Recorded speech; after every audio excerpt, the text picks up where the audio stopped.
I would say probably 10 years ago, I was playing in some local bands, and like a lot of people were talking about traveling the alternative way and like just going for like longer trips.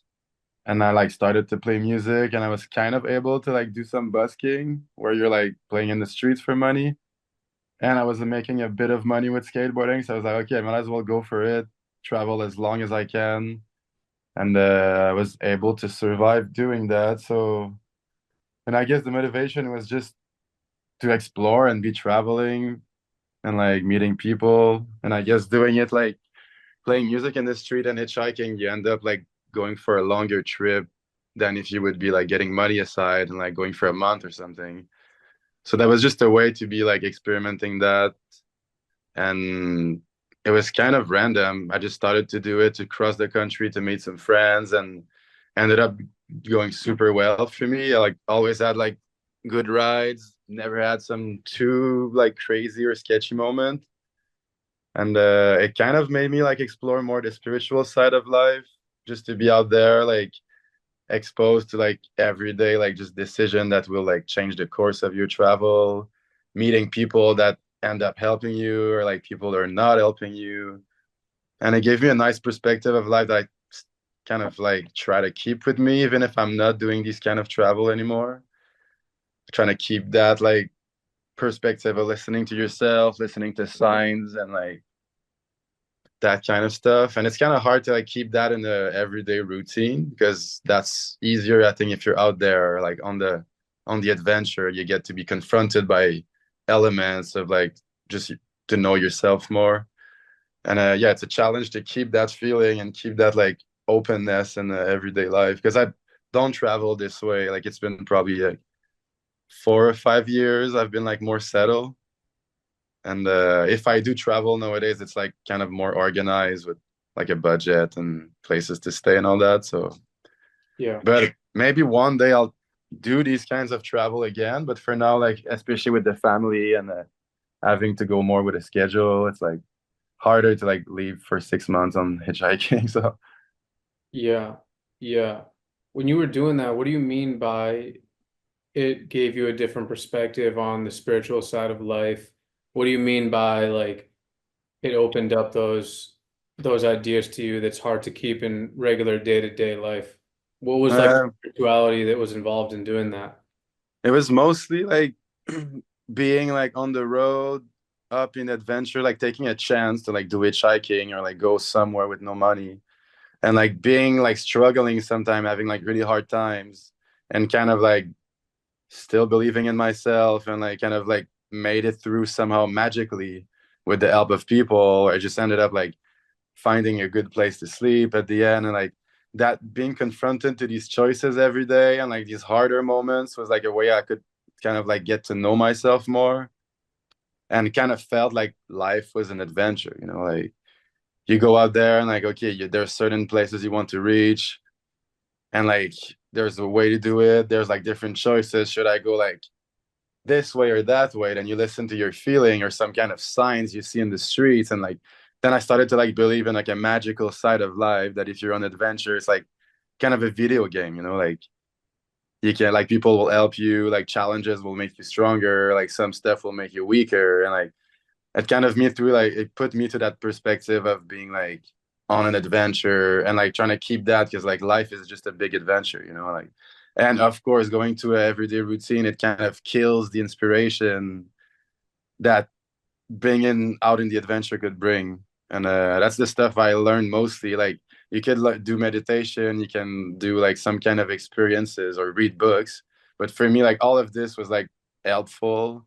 But the traveling was like the one thing that was kind of more, but that put me out there like without a choice to be like confronted to myself. And that was definitely like something that I learned a lot from. And I don't know if I would suggest people to do that, but it really made me a different person, I would say. I mean, with the playing music and the street thing, you can travel for 6 months, 10 months because you're making money as you go and you're kind of living minimalistically. Hmm. Whereas without that, You'd have to just be loaded to be able to just stop working and go for 10 months anywhere. Like I feel like it would be so hard to do that. Yeah, it's funny because we've been talking about it at some point. My girlfriend does a lot of circus, and at one point, like, hey, we should get like a big van and like just go on a road trip, and like I could be playing music in the street while my girlfriend does like a circus thing, and whatever my daughter's there doing some stuff, and like kind of go with the same kind of travel I used to do, but like do it family style. Like we thought about this idea, and I probably won't be for now, but that could be interesting. Like have kind of like safer setup with the van and everything, and like I know if you're playing music in the street and someone's doing some circus, usually like it catches a lot of people attention and like kind of is more working. So that would be an option, but maybe not like soon, but at some point if we get a nice van or something. Yeah, you have a van right now? No, I just have a car. I used to like do the van life thing for a couple of years, but no, I just have a normal car. So. You used to have an RV? I used to have like a GMC Savannah, kind of like a Econoline type van. And this one broke down in Oregon, and I bought this bus. And the bus was really nice, and I had to like leave it in the US because I couldn't like imported it in the Canada or something. So when I see like buses or like some kind of van, I get a bit nostalgic. But it's funny because it got super trendy, and I was like super popular in Canada, and like since I stopped doing that, I guess. So maybe the idea is still there. We might do it at some point, but There's people who have really nice vans when they do that shit. I know my father just got like a crazy van that's like $150,000 or something. Like he could be living in the winter, like he's got a shower, everything. It's like insane. Yeah, Maybe we'll just borrow it for him from him or something. I've done road trips across the country, just in a regular car. And we bring a tent with us so we can just tent at random rest stops and we don't have to pay for a hotel or anything like that. Hmm. That's the closest thing I've done. But while I'm doing that, I see people who are like living out of their vans or living out of their pimped out RVs and very Hmm. quality. Like you see the whole spectrum. Oh yeah. Yeah, it's cool. I've like done a bit of that in the US too, and it is like a big subculture out there, like the van life, and it's pretty nice. But I now I do it more like camping too, and I mean, it still works. Not as comfortable, but I mean, I can see why it's popular. It seems very freeing. The idea of doing Mhm. that seems very freeing. It seems like you don't have to worry about, namely rent, which is just Mhm. everyone's biggest expense for the most part. And Yeah. so you're living basically out of your car. So it's like a two for one. Plus you travel, you're not tied down to Mhm. anywhere. It just seems like a very freeing life. And also, if you're actually living out of your RV and van, by default, you have to not have that much shit because like that doesn't fit in your van. No, exactly. So yeah, forces you to have like a minimalistic life. Yeah, it's crazy to see that getting that popular now, but I really understand why. It's like it's a nice way to travel, and it's like really more luxurious than like hitchhiking and camping for sure. Like when I started doing that, it was like a step towards like a more luxurious way of traveling. Well, hitchhiking is crazy because you're just getting in whoever's car.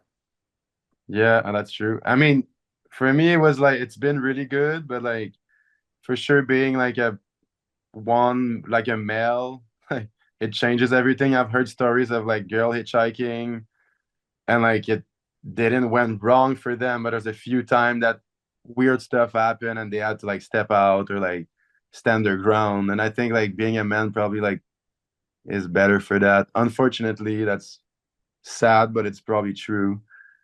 And I've done hitchhiking with a girlfriend too, and I mean, it worked better for me. I like, got rides faster. Oh, for real? Yeah. And I don't know, I just like ended up like doing these kinds of travel. You kind of like trust some kind of instinct in you, or like some kind of like stars is guarding you. And like if you have that mentality, somehow like bad shit don't happen. If you like you're scared of all that shit, like you kind of attract it more. So for me, it was kind of like just a shield of good vibes protecting me. That's what I was thinking, and it kind of worked in some way, How which often? is would people stop and pick you up? Or are you just doing the thumb thing? Like, what are you doing to get rides? Yeah, I usually just do the thumb thing. I guess there's like tricks. I heard like if you wear a hat, take it off. If you have long hair, tie them up. Make sure like your hands are like visible, even like your forearms. There's a few things that apparently helps you to get a ride. And like I guess a few times I was not doing that and like not getting rides. There's a few times that I had to like go somewhere else or like it was pretty like it's hit or miss. And like usually if you're out in the country, it works better. If you're like closer to a city, it's harder. And like, yeah, out in the country, people are just mellow and they're like, hey, I used to do it when I was younger, and now I'm like pick you up and shit. And like and I guess now I've been having vehicles, I picked up a bunch of people too, and like had some kind of funny story doing that as well. Oh, you picked up some hitchhikers. Yeah. I like it went super well too, but like and it kind of felt normal for me to like just give it back, like so many people gave me rides and now I have a van. So I'm like it's like kind of nice to give it back a bit. Yeah. Yeah. So are you attached to, I mean, I kind of know the answer, but are you attached to skateboarding as a career, as a life path, as something that you're going to do for money forever? Hmm. I mean, now that I'm for sure, it's been kind of a dream for a long time, like a non on and off dream. Like when you're younger, you skate, you dream to be like doing that more. And I guess when I started to travel, my dream kind of changed. And I guess like I just randomly came back to Montreal for a more stable life, and things just fell apart. Like so, like Dime started to pay me and Vans, and like it just kind of sort of happened. And I feel like I'm still surfing that. And I guess I'm like already 34 years old, so it's not gonna be like something that I'll do for 20 years or something. So I'm like taking this little moment as a moment where I can think of things that I can do, can think of a plan B, and like plant some seeds, like I was saying earlier. So it's not like I know it's not something that I'll do forever. And it is a nice like industry. I work with really nice people. Maybe working in that industry would be nice, or just maybe working more like a job out in the country, like forest shit or whatever. We'll see.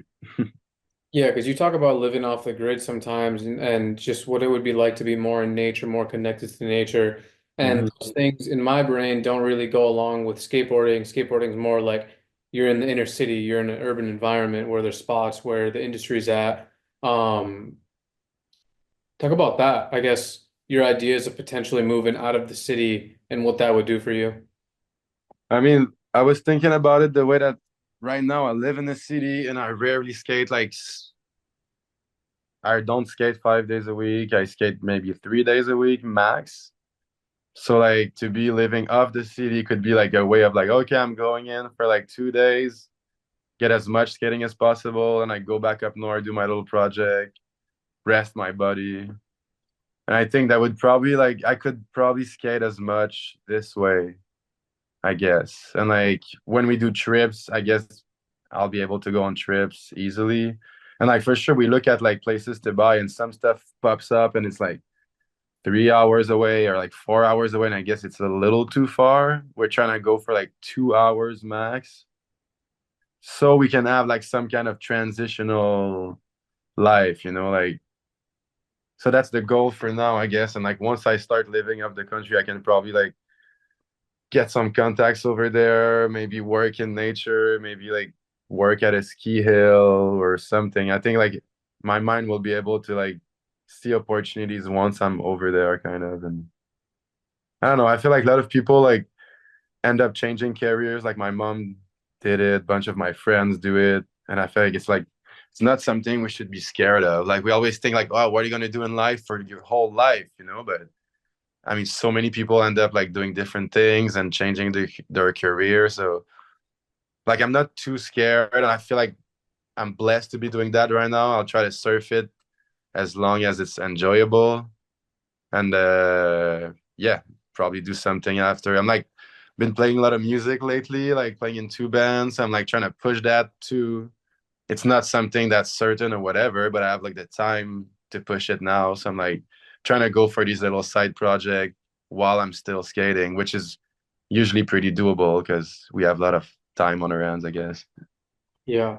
I think the idea of a career is definitely like, what are you doing for your whole life? Are you going to do this and be able to do it until you retire? Because that's, I Hmm. guess, the mainstream goal is like, do this job until you essentially are like 65, 75 or whatever, and then you retire, and then like that's the end of that. And we don't really think about things like switching, switching what you do all the time, you know what I mean? But I actually agree with you. I don't think there's anything wrong with that. But I do find it, me personally at least, a bit scary just because of the unknown element of finding yourself, let's say at a later age, maybe starting over.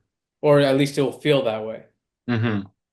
But I guess for some people it feels good because like I don't know, for me the idea of doing one thing your whole life would be kind of sad, you know? Like probably like imagine like going to school and studying for all these years and the first day at work, you're like, okay, this is it for the rest of my life. Like unless it's like something you dream of and it's the one thing you want, but I think it's kind of like a lot to ask because we're like evolving people, you know, like we have different interests, we like change, and I think like it's good to embrace that and have the freedom to do it too, like and not having the freedom to do it like, oh, I'm changing career for like something that's gonna be a struggle, and like I feel like I have the time to think about it before and I have the time to experiment different things. It's like it is a luxury, but I think it's good to leave you that little luxury and that space in whatever career you're in, whatever. Yeah, yeah, I agree. How would you say you've changed as a person since having a family, or maybe even in the last 10 years since going through all the things that you've gone through? Um, I mean, the family changed me the most, that's for sure. Getting to be able to live with my girlfriend in a collaborative way was a challenge. Like getting to be a good father and be more responsible on certain stuff is still I'm still learning, still learning from that. That changed me the most because like you get put in a situation where you have no choice to evolve. Like if you stay in your same old ways, then this family thing wouldn't work. So it's kind of like, and usually that's the time where I get to evolve the most when you're in a situation where it's not your comfort zone, you have no choice to adapt. And like same thing when I was traveling, it kind of did that in some ways. And the family kind of does it in a new way, I would say. And it feels like I mean I have a more stable lifestyle now, but it still feels like an adventure because there's this little growing creature with us that's learning life and we are learning to live all together. So it's like this it feels like we're moving towards something. It's not just like a stable repetitive life.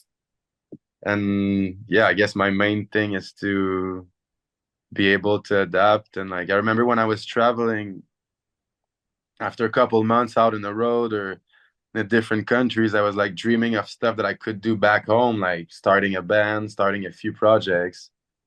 And like for sure, when you go back home, you think about traveling. You always think about the stuff you don't have, you know? So I'm trying to like put that in the perspective. Okay, now I'm here. I can start these projects. And I've kind of been dreaming of that my whole life. And now it's time to do that. And I kind of like trying to take advantage of that. And it motivates me to just keep going, I guess. Yeah. What is the feeling like of having a child? What's the feeling like of knowing that you're, in a big way responsible for this creation and their vision of the world and how it's going to come about? I mean, it's like, I mean, it changes everything, I'd say. Like, you don't, you stop living for yourself, kind of. You live for the family, for your daughter, for my daughter, whatever. And but you can't forget yourself either, because like if you live just for them and you forget yourself, maybe you'll be like kind of weird and whatever, suppressed feeling. And I think it's a challenge of you feeling good in that bubble and like making the bubble like thrive.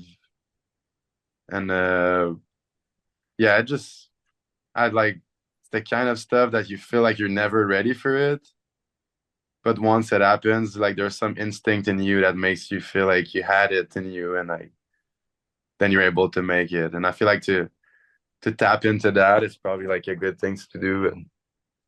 But yeah, definitely like the most challenging thing I've ever done in my life, and it's still challenging. And now like some challenges are like past, but it just evolves and becomes new challenges. So yeah, never ending thing. And like I've talked to people, their kids are like 20 years old. I'm like, oh, okay, like now you're good. Like they're like, no, like it's still like you're still a parent, like all your life. So Yeah, my grandma is like 85 or something, and my mom's like 60 something. My grandma at 85 is still like keeping track of my mom and still being a mom herself, you know what I mean? It's actually a very beautiful thing to witness because I think that as you grow older, especially, having a family is what brings you purpose in life because I feel like by the time you're like 82, you're fucking over it. Like you're over Mhm. like your hobbies, you're over a lot of things, but you're not over your family, you're not over for the people that make your life worth living. Like I feel like you don't get over that and you always feel like you have a purpose in life. Yeah, you're right, man. I've heard my grandparents say like stuff like they pretty much said exactly that. Like they live to see photos of her little daughters. They live to the moments where we all come together and they get to see like whatever they created, the family that's been like that keeps growing.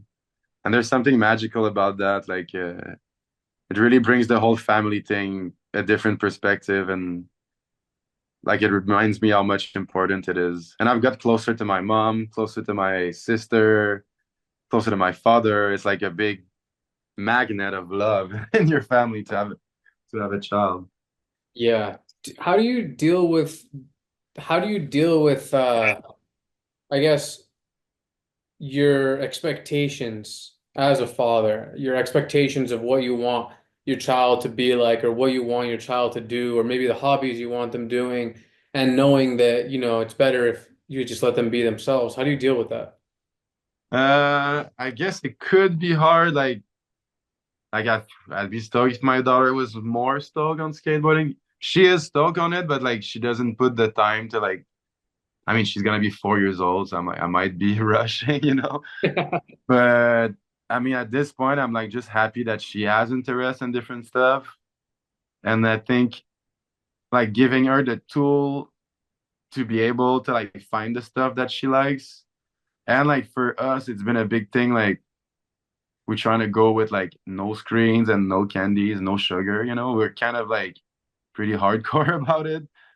Like we don't have any television here, and like she maybe watched one or two movie in her life, and we're trying to keep it this way. And I feel like just yeah, avoiding these two things would be a big thing where she would be able to like make her own choice without being addicted to screens or sugar. Because like if let the kids do what they want, but all they want to do is play video game, and like that could end up being a problem at some point. But in my case, if she never played, there's no video game. Like it just doesn't exist in our house. So she's gonna reach a certain age and she's gonna know all these different nice activities or how to be creative and how to play outside. And then she's gonna have the choice to maybe get a video game, but she's gonna know like something else. And that's been like our challenge. That's been our idea about it. And like at that point, if like she does whatever that's like not eating bunch of sugar and not spending that much time in front of a screen, I'll be supportive and super happy. Like even if like, and the thing is like I did that. I watched TV a bunch when I was younger. I ate a bunch of candies, and now I'm like super ADHD and shit. And I'd like to have her maybe more chance to have a normal brain. Even if like there's no proof that these things are related, but more and more people are figuring out like sugar to kids and like screen fucks their attention a lot. And I still live a good life, but trying to like put the chances on our side for that. Yeah. So no screens, no sugar. I mean, as much as possible. We're not like crazy. Like we watch one or two movies with her, and like, I mean, her birthday's at Halloween, so we told her like, yeah, like you can have sugar when it's your birthday or when it's Halloween. And like her birthday's at Halloween, so like she's gonna have a bunch of sugar that day. And she kind of, now that like we've told her so much, like she likes sugar, but she knows it's something like kind of like not for now, like not good for her or whatever, and she doesn't crave it that much. And the thing is, the more we like sometimes give her a little thing, the more she craves it. And like the after we watch that one movie, then she asks for movies for like a couple months, like so the less you do it, the less yeah, you get problems with it, I guess. Tell me about the no screen rule. Tell me about the idea of, I mean, nowadays I can't imagine being a little kid because you get your iPhone before you get diapers probably, you know what I mean? Like you just and even in school they probably don't even use pen to paper notebooks anymore. They probably use Mhm. an iPad. Like how is it doing no screens and what's your idea on screen time as human beings in general and social media and all that shit? I mean, I see what it does on myself. Like, I don't have a computer, we don't have TV, but I mean, I look at my phone, I'm on social media, and I spend too much time. I mean, too much like doom time on it, whatever. And I don't want like my daughter to be like in that thing, when she's way too young. And like, I know these things are bad. I know I'm trying to spend less time on it, trying to go more professional about it, but I end up like being cut on it and like losing some time. So like, even being aware of that, I still like get caught up by it. So I'm saying like she's a kid, she's not aware of it. So it'd be like so much easy to like for her to get caught up. And I've seen like other parents like just on the plane, the baby's like 1 years old and like the baby's about to just like start touching things on the plane and like they're like, oh, and then they get the iPad out and like for 4 hours the baby's just like on the iPad. And I like at some point I told my girlfriend, man, we're like going for it the hard way. It'd be so much easier for us to be like, oh yeah, just listen to your little thing or like play your game on the iPad and like boom, no kids for 2 hours. Like it'd be so much easier for us. Like, and I know most parents are like doing the screen thing and like it probably makes their life easier. But I don't know. I've heard stuff like it might be wrong, but I heard stuff like even Steve Jobs, like his kids were not allowed to have screens before like a certain age. And like doctor came out with some stuff too that like the attention span is getting like shorter and shorter and all of that. So like yeah, we're trying to like go this way. That was like something we told each other and like for sure like we're not that crazy. She watched one or two movies and like she eats like little candy or sugary thing once in a while.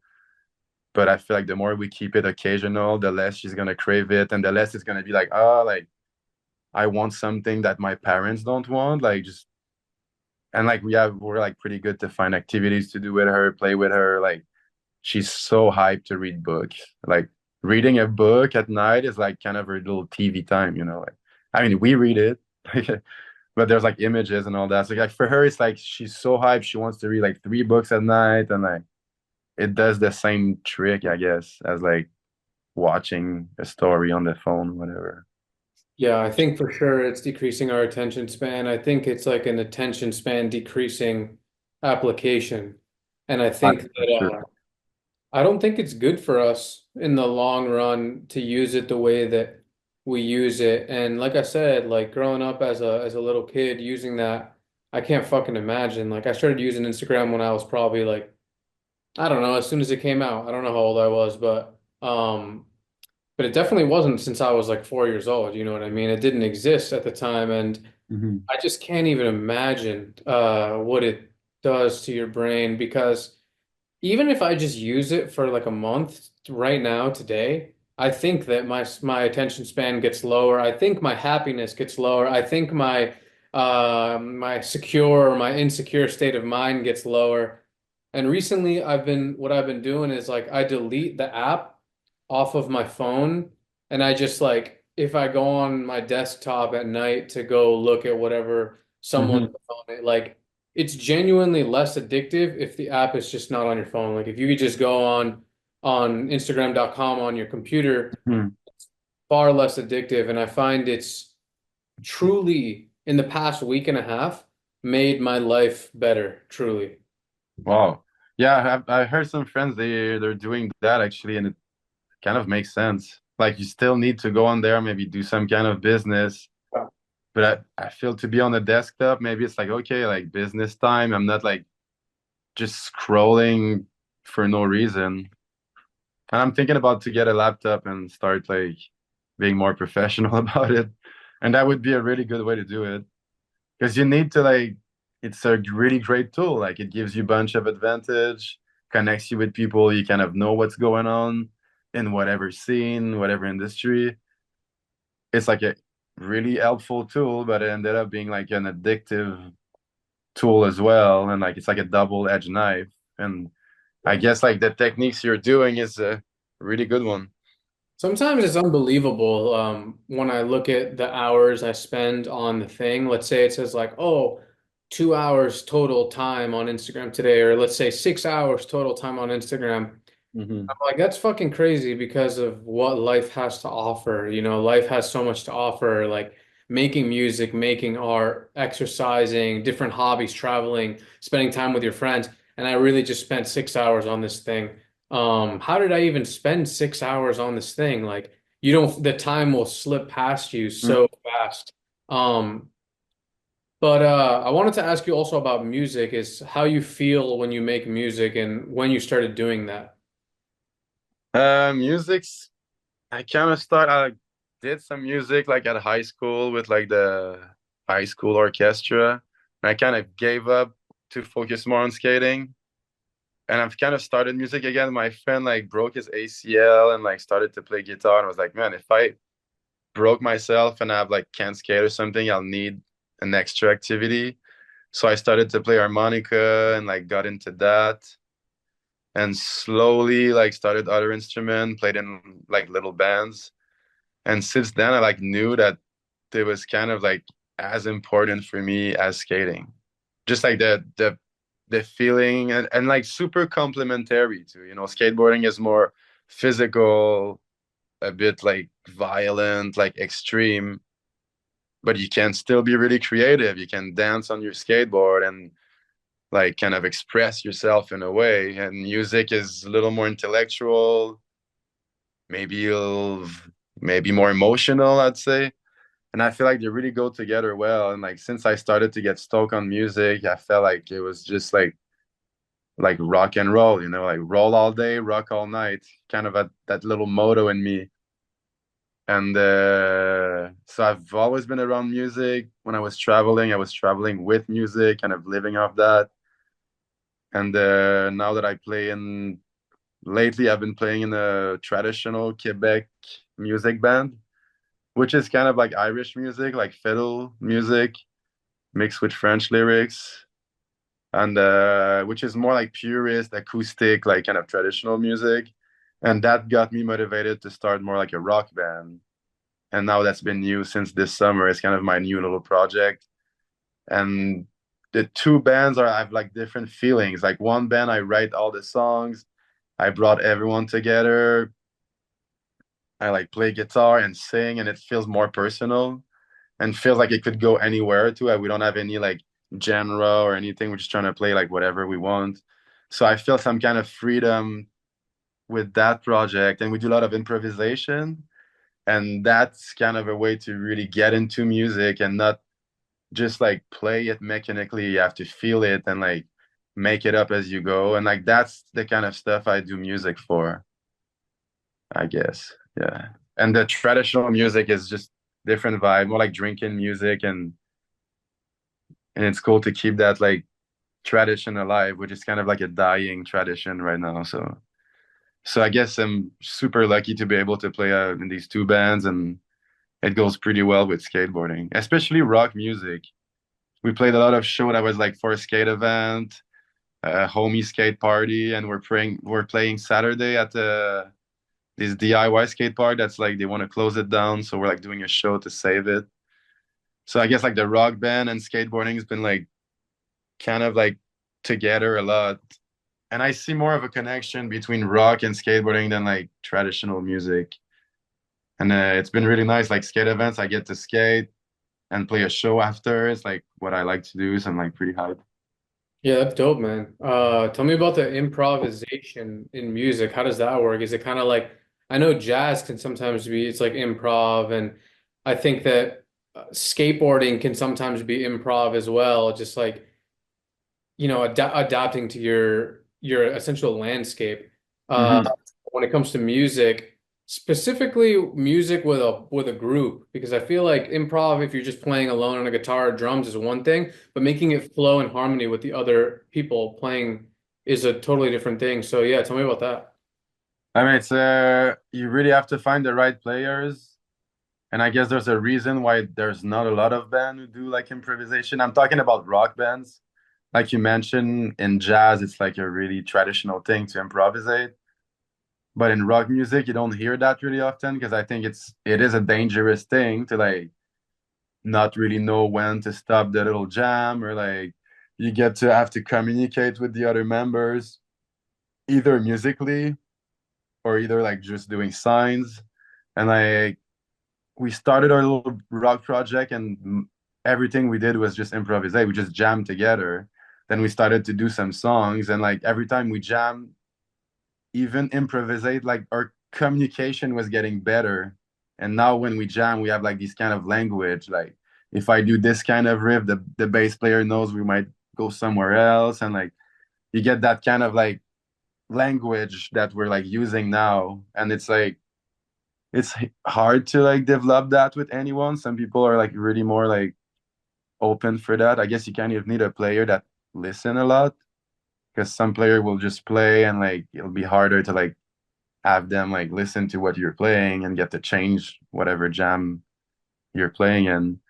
And I think it's just a way to like respect music. If any songs you play are like a little bit different and you make it up as you go, it kind of brings a way where like you respect music and the audience as well. Like if the audience is like losing it while the jam, of course you might go for a little longer, you know, like if the audience is like super bored, then okay, you switch it up, or you get a little more intense. So like it just brings like the show of something where the audience kind of play a role too. You're not just like putting your show and like the audience kind of riding the ride. You're like both riding some kind of wave, and that could be interesting. And like we're working toward like doing more of that. And of course, like if you play a 30-minute show, you're not gonna like do a 30-minute improvisation. So we do little bits, and we try to like put more and more and like find a way to merge that with our genres of rocks. Yeah, so you're just experimenting with it and just genuinely enjoying yourself while doing it. Yeah, pretty much. Yeah. Yeah, that's good, man. How does it help with your skateboarding? Also, in terms of your skateboarding, you have a very unique style. The way you skate is just very unique to yourself. Where did Mhm. that come from? What are some of your influences skateboarding? And tell me about like the ski stance and stuff. Yeah, I mean, it was probably just me like being bored of doing the same tricks, and like me probably like being excited when I see like someone's like having a different approach. Skaters that are kind of creative, I've probably always been like stoked on them. And I know it's just like this approach of like doing something and like how can I do it differently? How can I like approach this differently? And it's just an habit of thinking. I feel like I just developed my mind around that. Like usually it's more like a joke, like, hey, let's say I do this and like make my friends laugh. Maybe it's kind of started this way, to just do something your friends never seen and they like laugh, and like it like makes the session a little more fun. I guess that was probably like the first motivation to do something that's like out of the box a little bit. Then after that, it feels good, and after that, you do something and your homies are like doing it and like create something new. So it's like really encouraging. And I guess it just has a lot to do with me being at a spot and me just being bored. And when you're bored, you end up like finding ways to like get yourself stoked. And for me, it was just to be messing around, doing jokes, like just approaching the spot differently, and like just trying to get on board and get excited, kind of. Yeah. Why do you think you get bored from like I guess traditional skateboarding? I don't get bored from it. Like I do enjoy watching really traditional skaters that have like good style. And I do enjoy watching like really crazy creative skaters. And I feel like the skaters that I enjoy the most would be someone that do a little bit of both. which I'm kind of trying to go for that as well because it does feel really good to do like a nice traditional trick. But yeah, something about like just adding a laugh to it, you know. I feel like if you're skating traditionally, could get serious. If you're trying to do something really hard and it gets super serious, and if it's scary and it gets even more serious. And I feel like doing the creative stuff is just a way to add a laugh to it and like make it like just more fun. And like maybe it has something to do with me like being younger, starting to smoke weed and like bringing that into skateboarding and like just trying to play with it kind of Yeah. just make it less serious. And I feel like still to this day, like if I'm trying a like normal traditional trick or like a gnarly trick, I'll be stressed and I'll be like just battling and I'll be in pain. But usually if I try like something creative, I'll be just laughing and it'll take less time and I'll be just more happy, I guess. But I think really enjoy all type of skateboarding and I'd love to be good at everything, but that's kind of been the key for me to keep it fresh, just trying to keep it light and funny and make joke with it kind of. Yeah, adding the playful element to it just keeps it actually enjoyable. Yeah, really. How do you think skateboarding's changed since you started? Man, it changed a lot. It's crazy. It used to be like just bunch of weirdos at the skate park, and now it's like all the same age kind of kids, all looking the same, you know. And now you go to a skate park, there's like old, young people from any kind of field. There's like so much girls. It really changed a lot, and I feel like even the community side of it really expanded too. Like it used to be like a cool guy thing. Like if you go at the skate park, people look at you like, are you like in the gang? Or and I feel like that's kind of vanished away towards more of a communal acceptance. Like you see events where like all level of skateboardings are present. Everyone's like cheering for each other. And I feel like it didn't used to be like this that much. And there's like skate parks everywhere. There's like skaters everywhere. Like now cops are even like more nice with it, kind of even like just random citizens, they're like more acceptance toward it. It's like in the Olympic now. It's really changing, and I think it's been mostly positive. Like you see more people skating. You get like people are more stoked about. They're less pissed off in the streets. Street skateboarding still exists. It's still doable. And yeah, I guess it's all positive in some ways. I mean, it might be unpositive because with the wave of popularity in the Olympics comes like it's one side of skateboarding, and some people complain about it not being like too real to skating. But I feel like the more you go commercial and the more you go like Olympic, and the more the underground answer will be real. The more people like will have like street skateboarding will be there and will be more alive as well. You know, like I feel like they kind of go together, and like it's not necessarily a bad thing that it becomes popular. Yeah. Have you ever thought about contest skating? I mean, I used to do it a little bit when I was younger. I was writing for this skate shop, and they wanted me to do that one contest every year, and kind of didn't really enjoy it. It seems like more serious, and I was more stressed too, like to be like warming up for your run, and now I guess Dimes are making like these events, like Dime Glory Challenge. Vans are making like the Bun Jam, and I kind of like need to be there, but it's those kind of events you don't get your name called with like a minute run to do. You just go if you want. You can try one trick and like sit down, and it feels more natural and like less pressure to do these kinds of events for sure.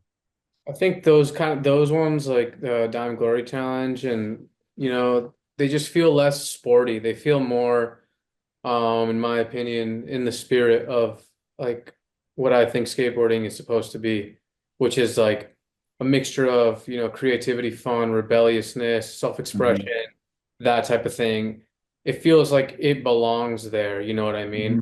Where not to say that it doesn't belong in the Olympics or anything like that, but I just think that in my view, my version of what I came up on, it is in line with those contests and not really so much in line with the Olympics. Like I feel like most people who are my age, who grew up skateboarding, probably don't really relate too much to like seeing a bunch of people in jerseys, Hmm. like representing a country or for skateboard. It doesn't make sense, like at least to me. Hmm. Yeah, I feel you on that. Like, and I'm really blessed I'm able to make a living off skateboarding and I don't have to do contests, which is kind of really cool. It shows that the sport is still like the street and the culture about it is still like good and strong. Like you can make a living from it without having to do these contests. And of course, I have like to go to these events, but for me, like I want to go to the Glory Challenge. I want to go to the Bun Jam because like they're super fun and there's less pressure. I like can go and just chill with the homies. I don't have to skate, and if I want to, I can go and like skate. And that feels more like skateboarding, like than whatever like big contest is. But Yeah. I'm like some people are able. If I was able to like win these contests and be that good, I probably would be stoked to be like going to the Olympics and like maybe like stoked to possibly win and like get some. I don't know.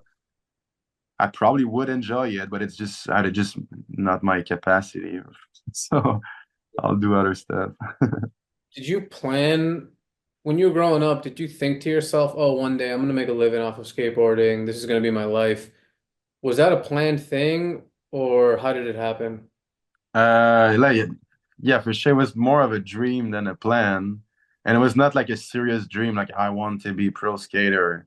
It was just like, oh, it would be cool to like keep doing that and like do it like every day with my friends and travel the world. It was always kind of a dream, but never some kind of plan. And like I told you, it kind of randomly happened. The Dime told us, yeah, we're gonna start paying you, and like things fell into places for me to do that. And I'm really grateful that it happened. And I'm trying to surf that wave as much as possible, but definitely not like a planned thing. If like Dime would have not paid us, I would probably not be skateboarding as much right now, or I would probably be doing something else. So I'm like glad it happened, and like hopefully it's gonna keep going for a while. Yeah. But yeah, it would be hard to plan something like that because like especially for me, it was like a big luck thing. I was like get to know the right people, skated with them for a good time, and like now like their company's bigger and they pay us. Like you can't plan like meeting the right people and like getting friends with them and like could be a plan if you're the best skater on the planet, but I don't know, not for me. Yeah. I think that the way that you lead your life, though, you put a lot of passion into the things that you do and trust into I guess, like the process of the universe, whatever you want to call it. And then Mhm. things somehow just work out, which I think is something that actually happens and is real. Yeah, I believe that a lot, man. And I would like suggest that everybody take a chance to listen to their heart and like it might not work, but if you take a chance to go for the little inspiration you got or the dream, I feel like life will thank you either by experiences or like make it happen or and I feel like people should just go for it and like I kind of did that, sacrificed a lot for these dreams or like that kind of lifestyle, whatever, and like ended up working and I've been lucky for that.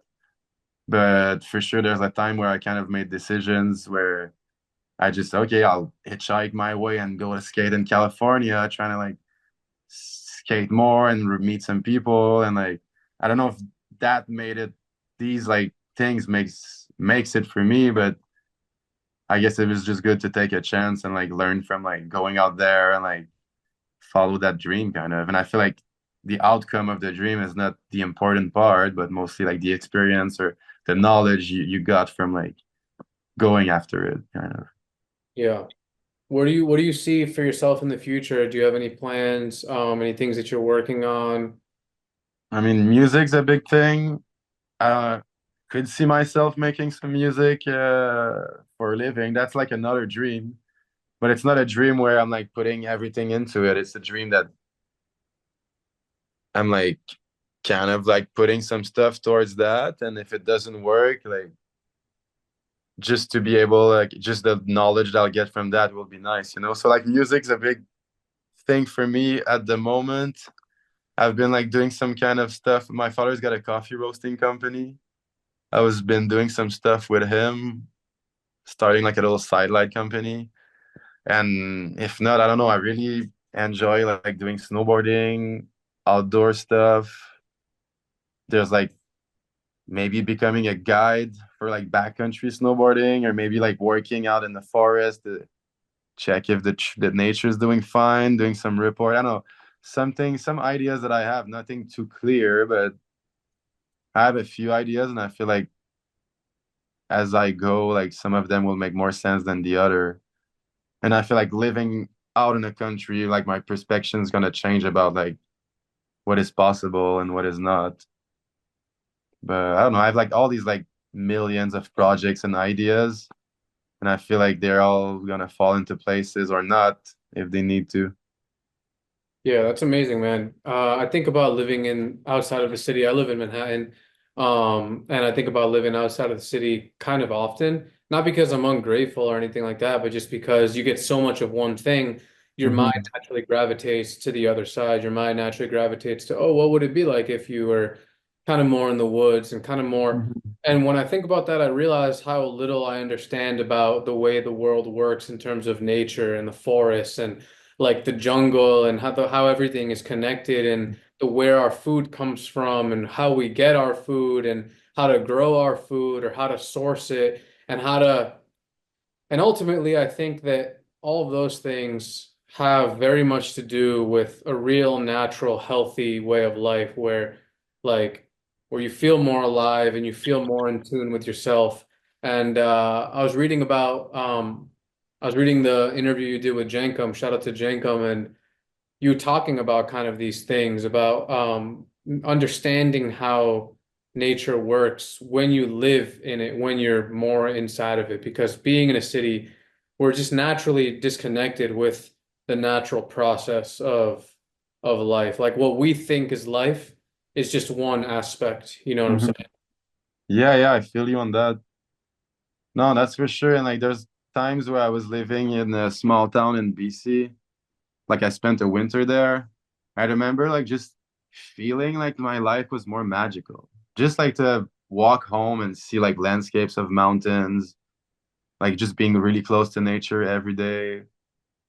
It just felt like the everyday life was a little more magical because all the magic you're seeing, landscapes like sunsets, stars, and that is magical. And when you're in the city, you kind of like you don't really tap into that. And like just to be around it kind of like made it more like, hey, we're like so beautiful, like nature, like smells, trees, and like then you meet people and like people talk to each other more. And like I remember like going back to this thing, like, hey, I kind of that lost that feeling of like just walking home and like just breathing and just seeing some stuff, taking a little time off to watch the landscape and those kind of little elements that makes life, it's not a big difference, but it reminded you that we're from nature and like we like kind of belongs there.